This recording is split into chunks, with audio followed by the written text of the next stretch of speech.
o Espírito Santo vai voar em 2022. O Espírito Santo vai voar em investimento na área de infraestrutura, vai consolidar obras importantes, vai mudar a fotografia desse estado. ES Brasil Entrevista. A economia, a política, o cotidiano e a vida capixaba estão aqui. Sábado de sol de primavera, residência oficial do governo do Espírito Santo na Praia da Costa, em Vila Velha. Assim como fez nos últimos 14 anos, a revista ES Brasil realiza a edição especial de retrospectiva 2021. E para isso, entrevista com exclusividade o governador do Espírito Santo, Renato Casagrande. ES Brasil Entrevista. Governador que acaba de completar 61 anos. Parabéns, governador. Obrigado. Obrigado por nos receber aqui na residência oficial. Obrigado, Marcelo. Obrigado a todos da revista. É uma alegria poder estar aqui com vocês. E, de fato, acabei de completar os 61 anos de idade, mas com muita energia, poder continuar trabalhando, se Deus quiser. 61 anos, governador, um momento turbulento, que o mundo atravessa. São 2 anos de pandemia, com tantas perdas, tantas mortes, tanto confinamento, tanta mudança no estilo de vida das pessoas.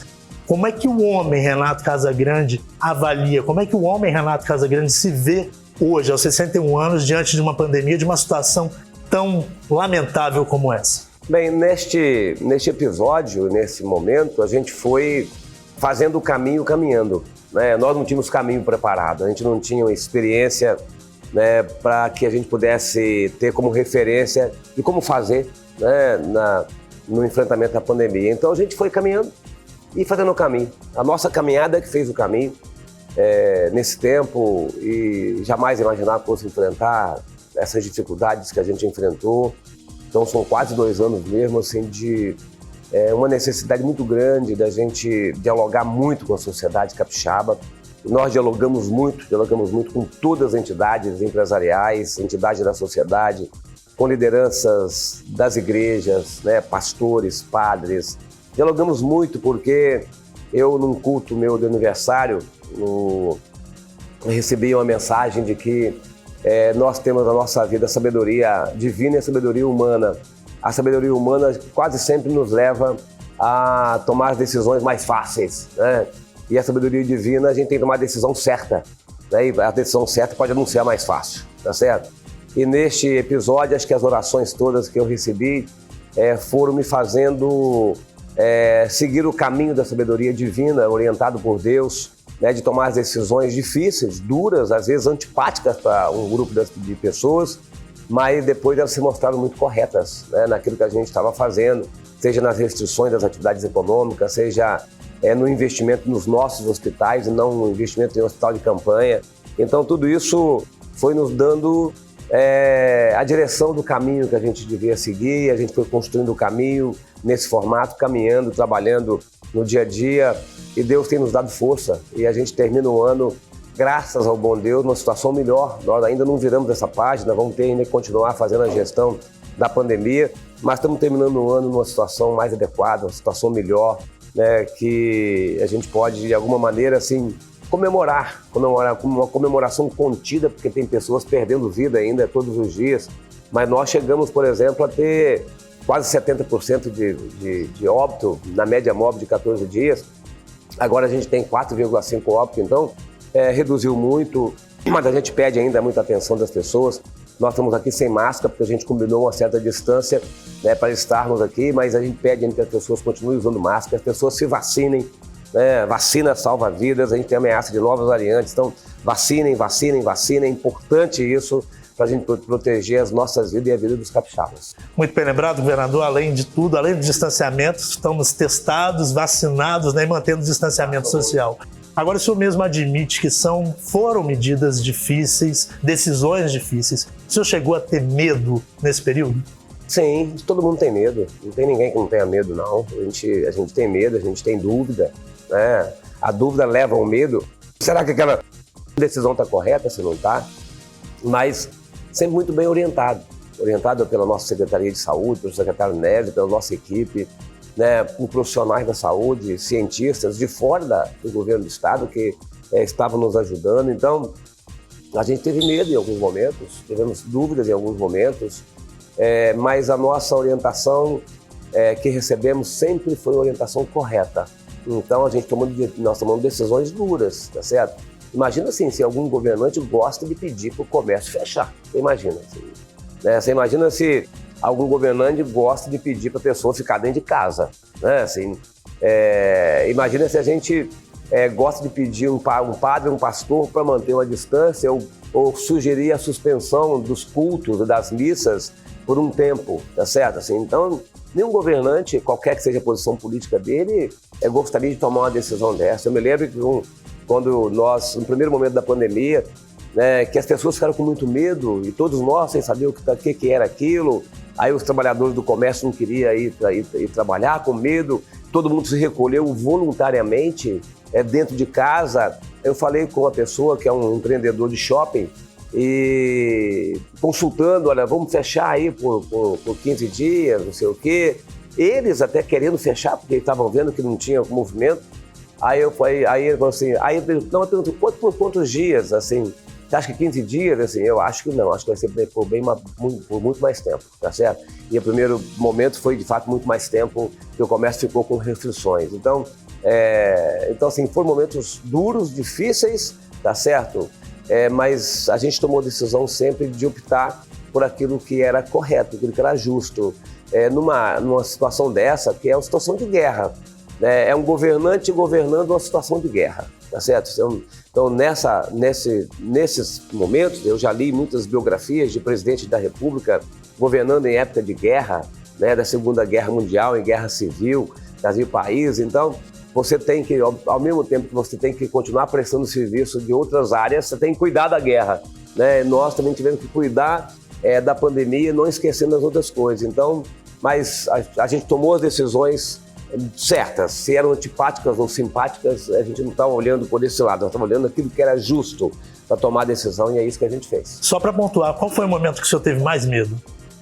Não, os medos vieram em 2, 3 momentos quando a gente chegou no limite para atender as pessoas com leito hospitalar, tá certo? Assim, a minha equipe não dormia, ficava a noite toda regulando o leito e a gente não conseguia também descansar tranquilo, porque a gente tinha preocupação, assim, será que vai faltar leito para alguém?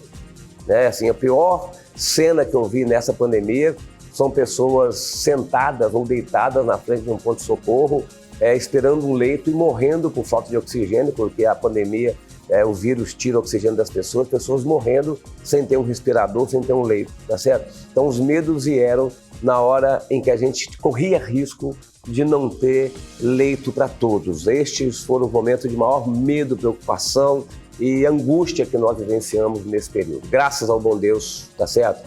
A gente conseguiu atender a todo mundo, mas foram momentos muito difíceis. Ainda assim, governador, o Espírito Santo acabou se tornando referência em vacina, em cobertura vacinal. Como é que o senhor avalia essa possibilidade, né? A chegada aí de uma nova cepa do vírus, do coronavírus, essa ameaça, inclusive, que se espalha pelo mundo? O Estado está preparado para o surgimento dessa nova variante? Depende muito de como será, como é e quais os efeitos da nova variante, porque a gente não sabe ainda se a Ômicron é uma variante mais letal, né, porque ela surgiu agora e tem que esperar alguns dias para saber se ela é mais letal ou não. Minha expectativa é que ela não seja, que ela seja, por exemplo, como foi a Delta. A Delta hoje dominou a pandemia no mundo todo. Você vê aqui no Espírito Santo, a Delta começou devagarzinho e hoje todo mundo que é contaminado pela Delta. Na Europa, todo mundo que é contaminado pela Delta, tá certo? E ela não é uma variante que está imune às vacinas, e ela não é uma variante mais letal, tá certo? Então, a minha expectativa é que a Ômicron, também, ou minha expectativa é que a Ômicron também não seja, ela pode ser eficiente no contágio, mas Deus queira que ela não seja também eficiente em tirar a vida das pessoas. Então nós temos que esperar um pouco mais. Mas o jeito que a gente tem de esperar não é esperar sentado, como nós estamos aqui agora. O jeito de esperar é quem não tomou a vacina se vacinar. Não tem jeito. Eu peço encarecidamente, né, quem tomou a primeira dose, não tomou a segunda ainda, que tome a segunda dose. Quem puder tomar a terceira dose, estiver na sua hora de tomar, tome a terceira dose. E certamente no ano que vem nós vamos ter que tomar a 4ª dose, certamente, mais um. Então, assim, nós não vamos parar de nos imunizar, tá certo? Assim, com relação neste momento. Pode ser que daqui a pouco, de fato, as vacinas, quando as vacinas chegarem a todos os locais do mundo, porque nós vivemos uma situação melhor aqui no Brasil, mas tem muitos países, especialmente países da África, que não chegaram a 20% de vacinação, a 10% de vacinação. Então, assim, a hora que a vacina chegar em todos os lugares do mundo, pode ser que a gente, de fato, contenha, né, a pandemia, a gente não tenha mais que se imunizar com relação à Covid. Mas nós vamos precisar ainda continuar tomando esses cuidados, e é o que eu peço a todos que possam ter essa preocupação. E o mapa de risco divulgado diariamente pelo governo do Espírito Santo está verdinho, né, nos últimos dias. Está verde, graças ao bom Deus está verde. E o que a gente quer é que ele fique azul, né, que é o risco muito baixo. O verde ainda é risco baixo. E a gente quer que a gente caminhe para o risco muito baixo. O jeito de caminhar para o risco muito baixo, você já sabe qual que é. 90% de quem tem que tomar a 3ª dose acima de 60 anos, ter tomado a 3ª dose, 80% acima de 18 com a 1ª e 2ª dose e 90% de 12 a 17 anos com a 1ª dose, pelo menos, de vacina. Diante dessa realidade, governador Renato Casagrande, é o momento de liberar a realização do Carnaval no Espírito Santo, por exemplo? Carnaval ainda está longe, né? Vamos por etapas, a gente tem que pensar agora na festa de final de ano, tá certo? Se a região chegar, se as regiões chegarem, são 10 micro-regiões no estado, se cada micro-região chegar a risco muito baixo, e não tiver nenhuma novidade com relação a novas variantes, nós não teremos limitação com relação à festa ao ar livre sem controle de entrada. Claro que você vem numa praia como essa aqui de Vila Velha, ou de Camburi, ou da Serra em Jacaraípe, ou de Conceição da Barra, ou de Linhares, ou de qualquer lugar do sul do estado, você não tem como controlar a entrada, né? Porque não tem entrada, é livre, né? Então, assim, nós só recomendamos esse tipo de festa se a região, nós só aceitamos esse tipo de festa se a região chegar a risco muito baixo. Se não chegar a risco muito baixo, nós estamos recomendando que não se faça, né, concentrações em áreas livres com muita gente. Até porque há risco de migração, né? Ou seja, uma região onde não há... Sim, que não haja liberação, as pessoas... Pode migrar para onde há liberação. Exatamente, então isso ainda é prematuro. O governo ainda não sabe se vai liberar. Carnaval ainda não. E agora o Réveillon preocupa. Carnaval, sim, precisa chegar ao risco muito baixo. Chegar ao risco muito baixo e, repito, só vai chegar ao risco muito baixo se a gente não tiver um repique da doença.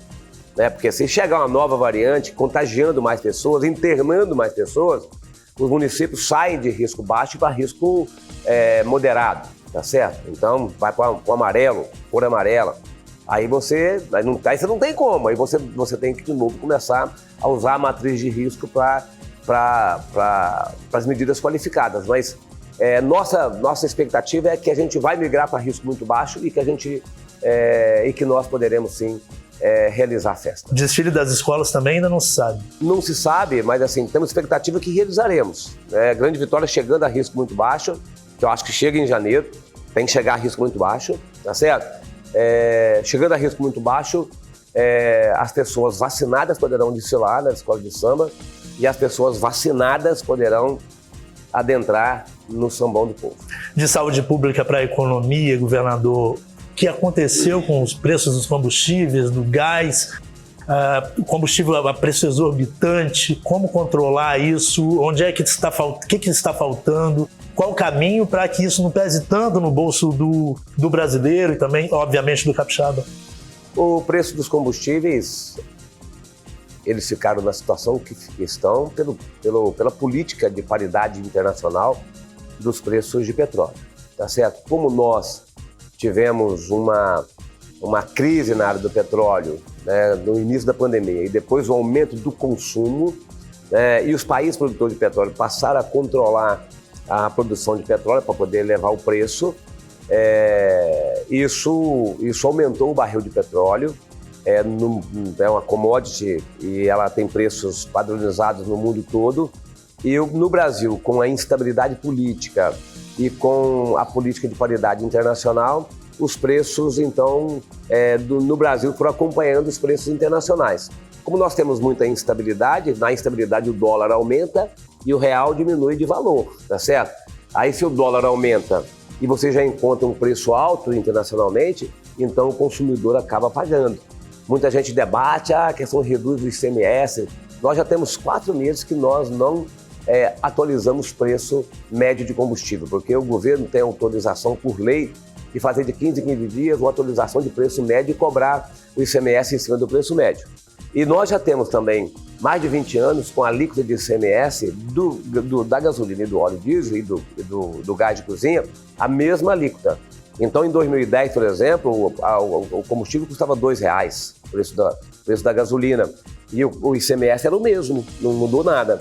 Agora, em 2021, o preço do combustível está mais de R$6, quase R$7, em algum lugar passando de R$7, e o preço do ICMS é o mesmo, não mudou nada. Então, é a paridade internacional e a instabilidade política que faz a inflação crescer e faz o brasileiro perder poder de compra. Então, o custo que a gente está pagando hoje é o custo da instabilidade política e da paridade internacional dos preços de combustível. Ou seja, quem paga é o consumidor. Quem paga é o consumidor. Então, assim, sempre quem paga é o consumidor na hora que você tem instabilidade política. Você tem confronto entre as instituições, você tem crise com o Congresso Nacional, você tem Poder Executivo Federal com problema. Isso tudo eleva a instabilidade nacional, que desvaloriza a nossa moeda, o real, e valoriza a moeda internacional, que é a referência ao dólar. Se você for pegar um euro, uma libra esterlina, tá certo? Todas as moedas estrangeiras valorizando e o real desvalorizando. Isso precisa ser resolvido com estabilidade política, com previsibilidade. Quando você não tem previsibilidade, você paga com inflação alta. Nesse sentido, o governo federal, então, está errando na condução desse processo. Errou muito na condução desse processo, porque agora o governo federal deu uma acalmada, você está vendo, nesses últimos tempos. Então as coisas começaram a acalmar. Então é preciso que as pessoas compreendam que para governar você precisa ter um ambiente de tranquilidade. Não adianta a gente querer governar todo dia arrumando uma briga com alguém, tá certo? Assim, então é preciso que a gente tenha estabilidade. Quando você acalma o ambiente, você passa a ver com o futuro com mais, você passa a ter mais visibilidade com relação ao futuro. Isso acalma os investidores, os empreendedores, isso reduz a expectativa da inflação crescer. O Espírito Santo é um dos estados do país que compõem o consórcio Brasil Verde, né? O senhor participou da COP26 em Glasgow, na Escócia, nesse ano, recentemente.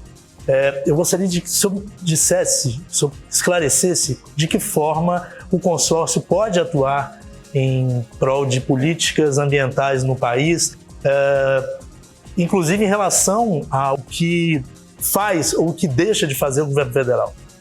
Eu acho que o consórcio Brasil Verde, que é a coalizão dos governadores pelo clima, é uma coalizão que eu presido hoje. Estamos em processo de legalização dela, de organização, uma fase de burocracia. E esse consórcio tem alguns papéis.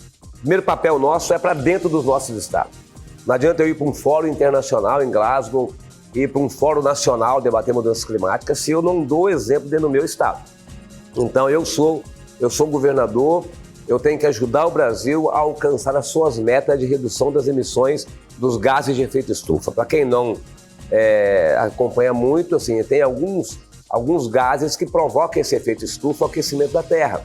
O CO2 é um, a amônia é outro, você tem diversos gases, mas especialmente o CO2, que é o gás em maior quantidade na atmosfera, você tem as emissões dele em excesso, e essas emissões se dá por uso de combustíveis fósseis ou por queima de madeira, por exemplo, de floresta.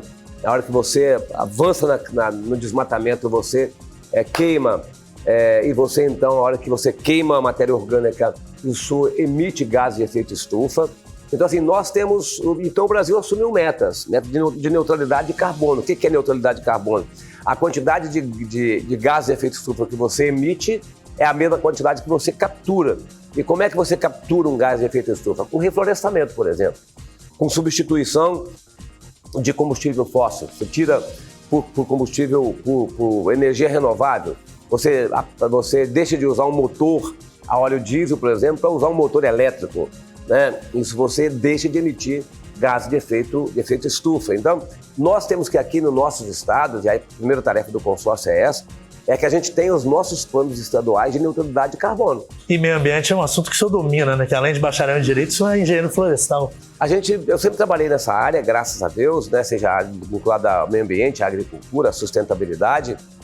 Foi secretário de Agricultura no Espírito Santo? Fui secretário de Agricultura, secretário de Meio Ambiente da Serra. Eu tenho os conceitos básicos, né? Eu não sou... estou na vida pública há muito tempo, então eu sou mais da gestão desses temas do que da execução, naturalmente, mas como a gente tem as noções básicas, isso ajuda a gente a tomar as medidas mais adequadas. Quais as 3 ações que o senhor considera as mais importantes que o senhor desempenhou agora em 2021? Primeiro, a gestão da pandemia, né? A gestão da pandemia foi o assunto mais importante para a gente salvar vidas. E a gente conseguiu atender ainda gente de fora do estado, com leito aqui no estado. Então, primeiro, a gestão da pandemia. A segunda é manter um ritmo crescente de investimento em infraestrutura, tá certo? Manter um ritmo crescente de investimento em infraestrutura. Só você olhar aqui na região metropolitana, a obra da Terceira Ponte, por exemplo, que está sendo desenvolvida, Ciclovia da Vida, que era um pedido das lideranças religiosas nesse estado, a gente poder ter uma proteção contra suicídio na Terceira Ponte. Então, ali vai ser a proteção e a ciclovia ao mesmo tempo. A ampliação de uma faixa de cada lado, então uma obra grande, né, de 130 milhões de reais que nós estamos fazendo, e uma obra referência da engenharia e da arquitetura, né? Ali vai ser um ponto turístico para as pessoas, um local que as pessoas usam para tirar a vida, vai ser um local que as pessoas vão usar para contemplar essa paisagem maravilhosa da região metropolitana. Há obras como, por exemplo, a reta do aeroporto, né, lá na rodovia das Paneleiras, também indo muito bem. Dia 19 de dezembro, a inauguração do Portal do Príncipe, tá certo? Outra obra importante para Vitória, para Vila Velha, para Cariacica. Macro drenagem em Vila Velha, Cariacica, Viana, Colatina. Obras do estado em todos os municípios do Espírito Santo, todos, sem nenhuma exceção. Tá? Nós vamos mudar a Grande Vitória com obras, né, a fotografia da Grande Vitória, mas vamos também mudar cada município desse estado com obras do governo do estado. Então, recuperar a capacidade de investimento do governo do estado. Veja que 2019, primeiro ano do governo, a gente já fez mais do que 2018, foi o último ano do governo do Paulo. Tá certo? Então, já no primeiro ano, mais do que 2018. Em 2020, mais do que 2019, 2021, que está terminando mais do que 2020, 2022, bem mais do que 2021. Então, investimento em infraestrutura é fundamental para dar competitividade, qualidade de vida, mobilidade às pessoas. E a terceira ação, que eu considero muito importante, é o trabalho na área de educação, de inovação e de formação profissional. Nós perdemos muito em 2020 e 2021 com os alunos afastados da sala de aula. E o Espírito Santo foi o primeiro estado a voltar com aulas presenciais. Primeiro estado. Então nós avançamos muito na área de educação. A gente quer fazer um grande mutirão envolvendo todos os municípios, todo mundo, para a gente poder recuperar o que a gente perdeu em 2021. Educação já era prioridade do nosso projeto, nosso plano, né, de Estado de desenvolvimento, e virou agora a prioridade das prioridades. Tanto é que nós estamos valorizando professores com salário, nós estamos fazendo uma ação de incorporação de tecnologia, computador para cada professor, computador para cada aluno do ensino médio. Nós estamos ajudando os municípios com educação em tempo integral, estamos financiando 18 mil alunos dos municípios de educação em tempo integral. Nós repassamos agora 232 milhões de reais para os municípios para poder ajudar na construção, reforma, ampliação das escolas. Vamos abrir mais 40 escolas de tempo integral do governo do estado no ano que vem. Então, educação, inovação, formação profissional com Qualificar ES, agora com a Universidade Estadual. Então, esse é um trabalho fundamental para nós. E se você me der a oportunidade de falar um quarto, você pediu 3, mas eu vou falar 4, o trabalho na área de segurança pública. A segurança pública é um desafio ainda, mas nós estamos fechando 2021, compondo e fechando um ciclo de 3 anos. Nesses 3 anos, o menor número de homicídios da história do estado. Esses 3 anos são os 3 anos, se Deus quiser, faltam alguns dias para a gente fechar o ano, mas serão os 3 anos, né, de menor número de homicídios da história do estado do Espírito Santo. Então, ainda temos um caminho longo para percorrer na segurança pública, mas estamos dando passo adiante, porque nós reorganizamos as forças de segurança, de novo nós estamos valorizando os profissionais da área de segurança pública, de novo nós estamos dialogando permanentemente com eles e criando aí um ambiente bom para a gente poder enfrentar a criminalidade no Espírito Santo. Eu vou usar um jargão jornalístico, né? E vou aproveitar o gancho que o senhor deixou aí para dois aspectos. Primeiro, educação. Como tornar a educação referência, a educação do Espírito Santo referência no país? Esse é o primeiro. E o segundo, o senhor citou a questão da segurança pública. Ainda assim, apesar desses números que o senhor diz terem sido inferiores aos anos anteriores, há um aumento do feminicídio, né? Volta e meia, lamentavelmente, o Brasil perde mulheres, o Espírito Santo perde mulheres. Como é que o que o governo efetivamente tem feito ou pretende fazer para tentar evitar essa situação? Começando com a segurança e com o feminicídio, tá certo? Assim, nós, de fato, temos ainda uma cultura de violência muito presente, enraizada numa parte da sociedade capixaba. E temos uma cultura machista também presente em parte da sociedade capixaba. Muitos homens, ou alguns homens, não posso dizer muitos, mas alguns homens, né, se sentem donos das mulheres e acham que pode subjugar, agredir, violentar e matar as mulheres, tá certo? Então, assim, nós precisamos, primeiro, de trabalhar uma cultura de paz, uma compreensão de que o homem que é homem respeita as mulheres, tá certo? O homem que é homem macho mesmo, se quiser ser macho, tem que respeitar as mulheres, tá certo? Primeira coisa é essa. Segundo, nós vamos ter políticas públicas, por isso a Patrulha Maria da Penha, que a gente está fortalecendo, projetos como da Polícia Civil Homem que é Homem, né, que trabalha com a conscientização de pessoas que já cometeram alguma agressão, né, às mulheres. E estamos agora entrando num processo de aquisição de um sistema eletrônico que alerta as mulheres, né? Uma mulher que já recebeu uma ameaça e o juiz determinou um afastamento do possível agressor ou do agressor da mulher, ele vai ter uma tornozeleira, mas a mulher também vai carregar um equipamento eletrônico que, se ele se aproximar da mulher, o equipamento alerta, apita, tá certo? Então, é mais um instrumento tecnológico que nós vamos colocar à disposição, estamos no processo licitatório para a gente adquirir esse equipamento para a gente poder continuar trabalhando e conscientizando as pessoas de que a gente precisa de proteger as mulheres, né? A gente tem que reduzir a violência de forma geral e a gente tem que focar efetivamente na redução do feminicídio. A outra questão da educação, o Estado já é uma referência na educação. Nós tivemos em 2019 o título de melhor ensino médio do Brasil, mas nós queremos mais, né? Nós somos uma referência num ambiente de nota baixa, tá certo? Nota máxima, nossa nota, por exemplo, que é a maior do Brasil, é 5. Né? Então a gente caminhou metade do caminho, temos que caminhar a outra metade. Isso no ensino médio, temos que caminhar também no ensino fundamental, 1 e 2 na educação infantil. É por isso que a gente tem um pacto pela aprendizagem no Espírito Santo. O PAES é um pacto que de um sistema colaborativo. O Estado não está preocupado só com os alunos das escolas estaduais. Nós estamos preocupados com os alunos também das escolas municipais. Por isso que a gente está ajudando os municípios com obras, está ajudando o município com conteúdo, com formação de professores, estamos ajudando os municípios com educação em tempo integral agora, estão financiando os municípios avançarem, porque não adianta só o governo do Estado avançar com a educação em tempo integral, é importante que os municípios caminhem junto. Então, sistema colaborativo para não deixar ninguém para trás. Governador, e o Estado do Espírito Santo se diferencia pela existência do Fundo Soberano. Qual a importância, de fato, desse fundo aqui no Estado, que já se torna referência aqui no país? Esse conjunto grande de investimento em infraestrutura que nós estamos fazendo é decorrente da boa gestão fiscal. Desde 2012, nós levamos o Estado, quando eu governei o Estado pela primeira vez, levamos o Estado a ser nota A na gestão fiscal. Tem 10 anos de nota A na gestão fiscal. E agora, em 2019, nós temos mais um passo. O passo da criação de um fundo soberano. O fundo soberano ele é abastecido, né, com receita do petróleo. Dinheiro que eu poderia estar usando agora, né, já no meu governo, eu estou guardando para frente. As pessoas acham que um gestor público não tem visão de longo prazo, que a gente vende o almoço para comprar o jantar, que a gente vai da mão para a boca, que não tem planejamento. E nós estamos mostrando aqui no Espírito Santo que a gente tem cultura de gestão fiscal de longo prazo, de gestão administrativa e pública de longo prazo. Nós já temos hoje 700 milhões de reais depositados. Parte desse recurso é para a poupança intergeracional. É para as próximas gerações mesmo.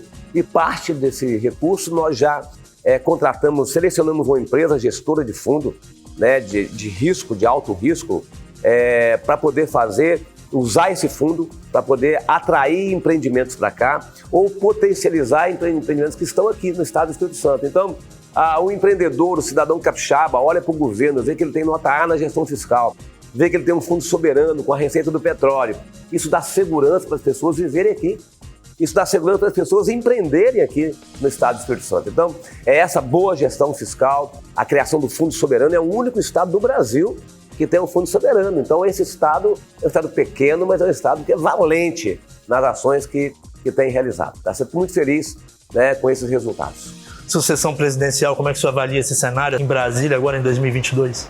Está muito cedo ainda. Em política as coisas mudam muito de uma hora para outra, tá certo? Mas o quadro vai se desenhando, o PSDB tomou sua decisão da candidatura, o ex-ministro Moro também está se colocando como candidato, o presidente Lula é candidato, o presidente Bolsonaro é candidato. Eu acho que ficaremos aí com as 4, 5 candidaturas mais bem posicionadas.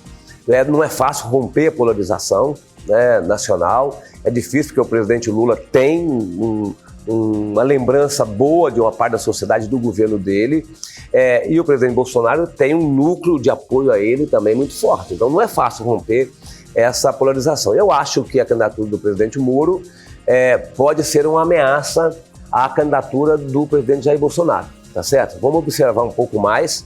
É uma ameaça que pode estar colocada nessa polarização atual, tá certo? De presidente Bolsonaro com o ex-presidente Lula.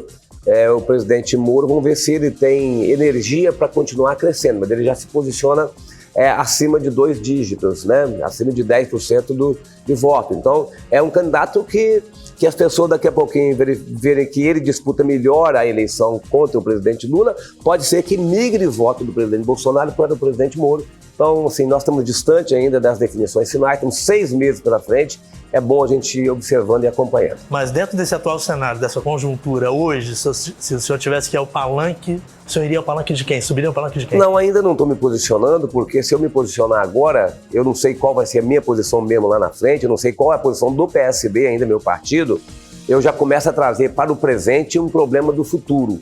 Como isso será um problema, né? Porque uma eleição dessa polarizada não tem como. Então é melhor eu me resguardar neste momento para poder manifestar minha opinião na hora certa. E por falar em sucessão, obviamente também haverá sucessão no Espírito Santo. O senhor parte para o 8º ano à frente do Palácio Anchieta, né? Ou seja, houve um primeiro mandato, né, do senhor, entre 2010, 11 a 14. 11 a 14, obrigado. 11 a 14 e agora, né? 2022 marca o último ano do segundo mandato do senhor.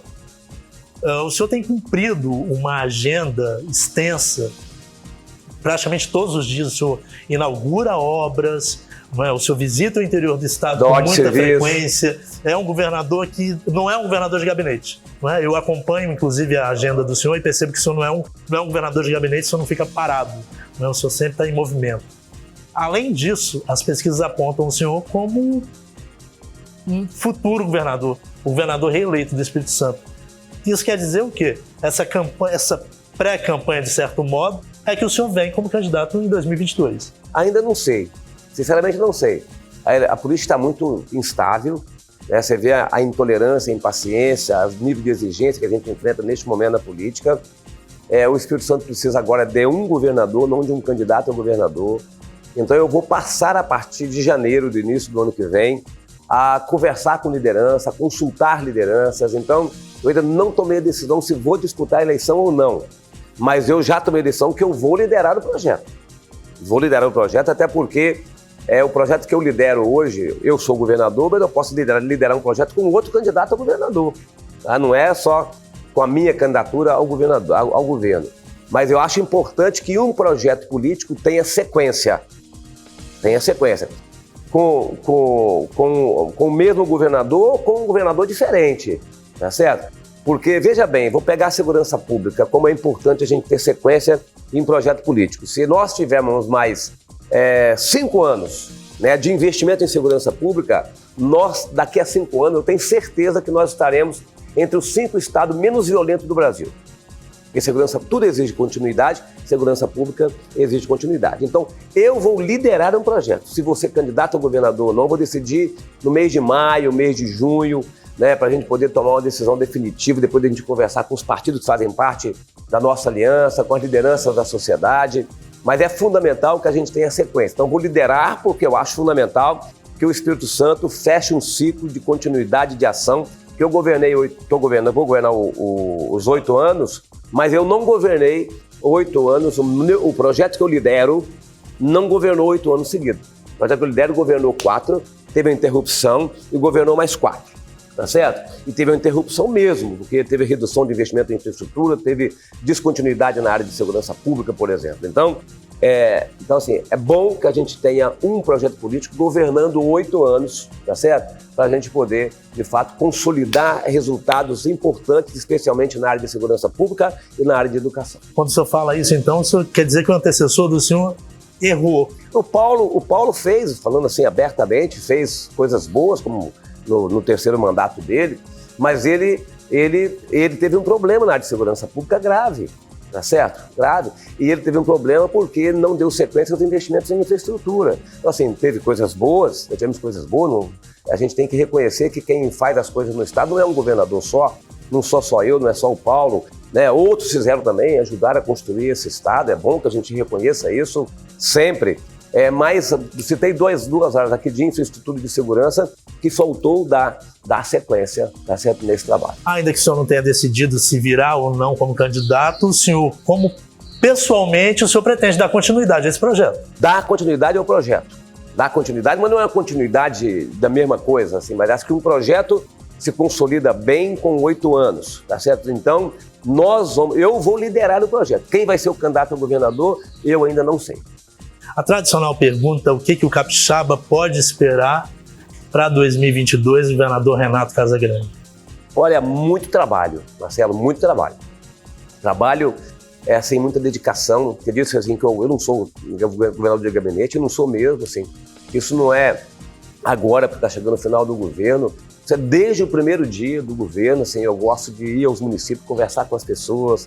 Então, assim, aquilo que a gente preparou de plano de investimento público, aquilo que a gente preparou na área de educação, vai ser assim, vai atingir o máximo agora em 2022 com todos os resultados. Então, assim, se Deus nos permitir que a gente tenha saúde, né? Se Deus permitir que a gente controle a pandemia, tá certo?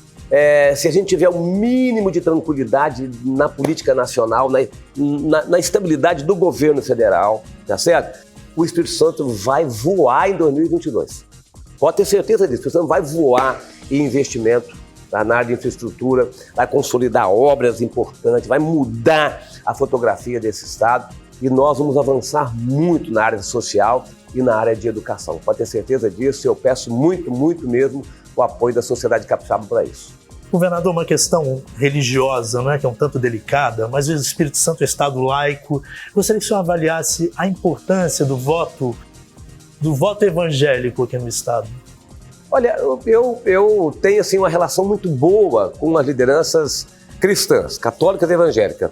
Os evangélicos têm um nível de articulação maior na sociedade capixaba quando se trata de política, de participação nas funções públicas, tá certo?